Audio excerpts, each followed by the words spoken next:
When Kristen brought this dangerous dog home, it didn't make a sound. It was weak and dirty. But a few days later, something strange happened. This quiet pitbull suddenly started screaming like a dinosaur.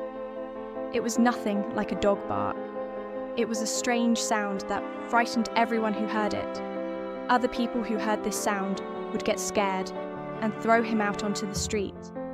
But there was a different reason behind him making this sound. Our first encounter with him began when my husband Kristen saw a lonely dog lying in the corner of the park on his way home. He looked tired and lost. It was clear he had been living on the streets for a long time. Normally, people are afraid of pit bulls and stay away, but this dog suddenly got up and came over to Kristen. He started wagging his tail like a helicopter propeller. Then, something interesting happened. He laid his head on Kristen's feet. She didn't want to leave him on the street that day. It was obvious he needed help. She picked him up and brought him home. We named him Mo.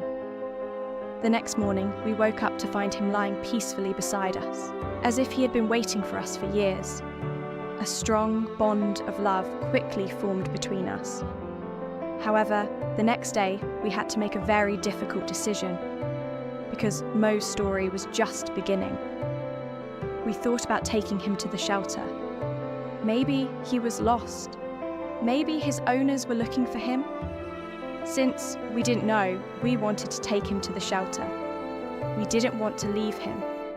Every day, we went to the shelter to ask if he had been reunited with his family. But every time we went, Mo seemed even more unhappy. He never moved, as if he had lost all his excitement.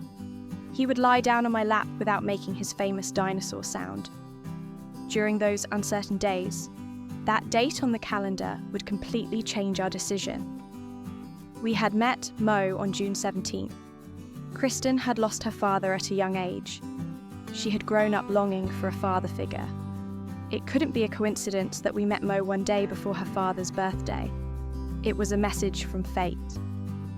That day, we decided to take him home forever. If no one came to adopt him the next day, we would take him home. The next day, we rushed to the shelter. Of course, no one had come to adopt him. When we got home, something very interesting happened. Mo started screaming like a dinosaur out of happiness. It was as if a monster was screaming inside the house. It seemed like he was screaming with joy out of happiness. 2 days later, we went to talk to a dog trainer about this situation. However, no one could figure out the reason. To understand him better, Kristen trained with Mo every day. Soon, the truth came out. Mo wasn't an aggressive dog. He just expressed his emotions that way. Now he looks out the car window and yells at the birds. Sometimes he just yells for attention and never hides his feelings.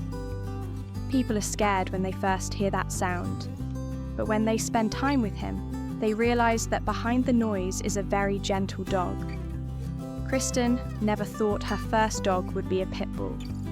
She thought she had rescued the dog, but in fact Mo had rescued Kristen when she needed it most. Do you think dogs have feelings and emotions? I'm very curious to hear your thoughts on this story.